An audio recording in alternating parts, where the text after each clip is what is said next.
यहाँ पंजाब में पराली जलाते हैं और पराली जलाने की कोई जरूरत नहीं, पराली के लिए झगड़े होंगे, लोग पराली बेचेंगे।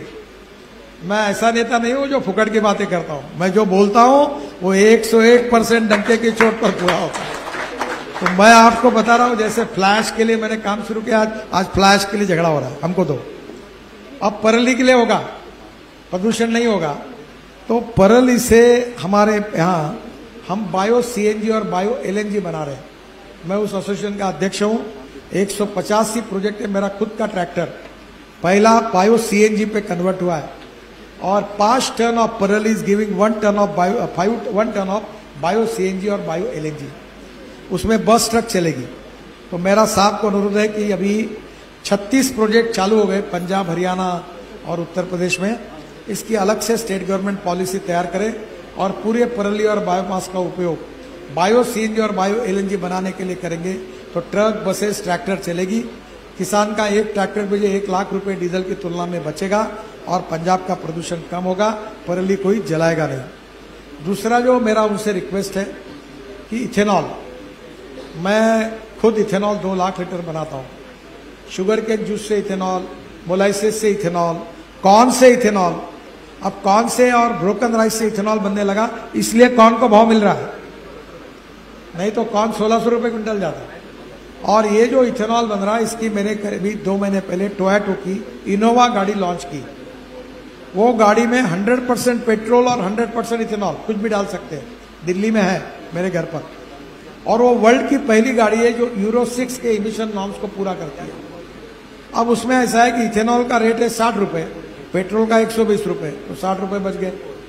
फिर इथेनॉल डालने के बाद 60% बिजली तैयार करती है, तो वो पैसा बच गया। और 40% इथेनॉल पे चलती है, तो इसका पेट्रोल का भाव जो 120 रुपए है वो 20 से 25 रुपए लीटर आता है। तो ग्राहकों की बचत, पोल्यूशन भी खत्म हो जाएगा। अब तो अपने हीरो, टीवीएस और बजाज, इनकी 2 व्हीलर फ्लेक्स इंजन में इथेनॉल पर आई है। उसके बाद में ऑटो रिक्शा आई है और कार भी आ रही, सुजुकी और अभी टोयोटो की आ रही है मार्केट में। इथेनॉल के पंप लगाएंगे। हमारे पंजाब के ब्रोकन राइस और कॉर्न से इथेनॉल बनेगा। हमारे पराली से बायो सीएनजी बनेगा, ग्रीन हाइड्रोजन बनेगा। पेट्रोल डीजल के पंप खत्म हो जाएंगे, गांव के युवाओं को रोजगार मिलेगा और पंजाब प्रदूषण से मुक्त हो जाएगा। तो मेरा अनुरोध है कि साहब इसको करिए। केमिकल, फर्टिलाइजर, पेस्टिसाइड्स का कम उपयोग करिए, कैंसर उसके कारण होता है। और ड्रोन से स्प्रेइंग करिए। अभी मेरे यहाँ 3000 एकड़ मैंने ड्रोन से स्प्रेइंग किया।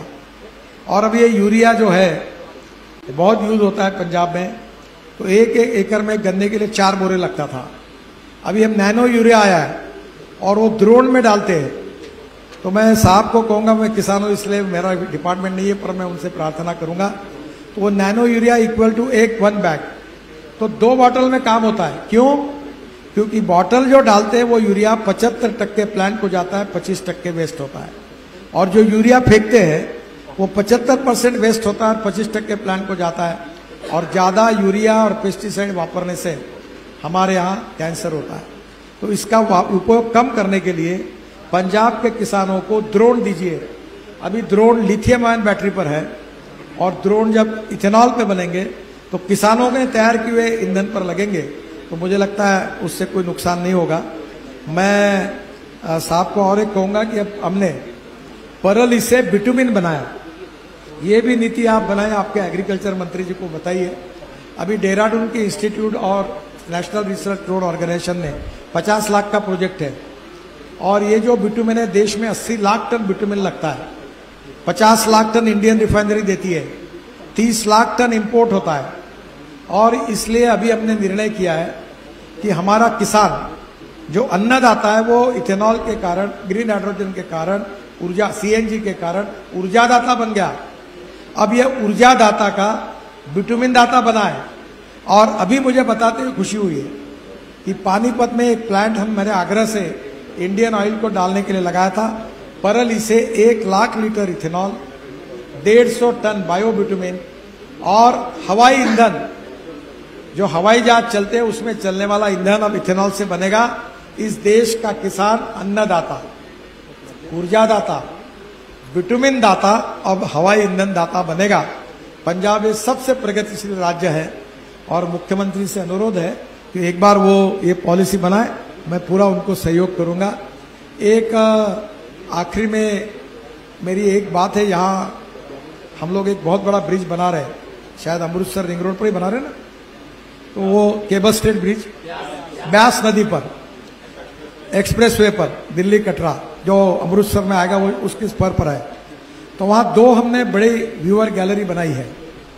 तो आज मैंने मुख्यमंत्री जी को प्रस्ताव दिया है कि वहाँ एक जगह पर पंजाब के इतिहास से, स्वर्ण मंदिर के इतिहास से, गुरु गोविंद सिंह जी के इतिहास से, हरमंदिर साहब के इतिहास से जुड़ा हुआ टेक्नोलॉजी का उपयोग करके हम बहुत अच्छा ऐसा एक कार्यक्रम का जो कैप्सूल लिफ्ट से लोग ऊपर जाएंगे वो देखेंगे, और उसके साथ एक बहुत अच्छा कॉफी शॉप भी होगा और नीचे में पार्किंग प्लेस होगा, गार्डन होगा, फूड मॉल होगा, और जो 1.5 लाख टूरिस्ट आएंगे वो दुनिया से आते उनके आकर्षण का केंद्र होगा। उसकी बनाने की मैं घोषणा कर रहा हूं और वो करने के लिए हमारे यहाँ के हमारे जो कार्यकर्ता जिनकी इंस्टीट्यूट क्या नाम उनका कहा है, तो साहब को मैंने इनको कहा है कि आप जरा इसका रिसर्च स्टडी करके ऐसी स्क्रिप्ट तैयार करिए कि उसमें क्या रहना चाहिए, सबसे सलाह करके, और फिर उसके बाद हम इसका करेंगे। ब्रिज का काम अब शुरू हो गया है और मेरी कोशिश है कि मैं जल्दी ही फरवरी मार्च के पहले आकर इसके उद्घाटन के लिए भी फिर से एक बार जरूर अमृतसर आऊंगा मत्था टेकने के लिए और आशीर्वाद लेने के लिए।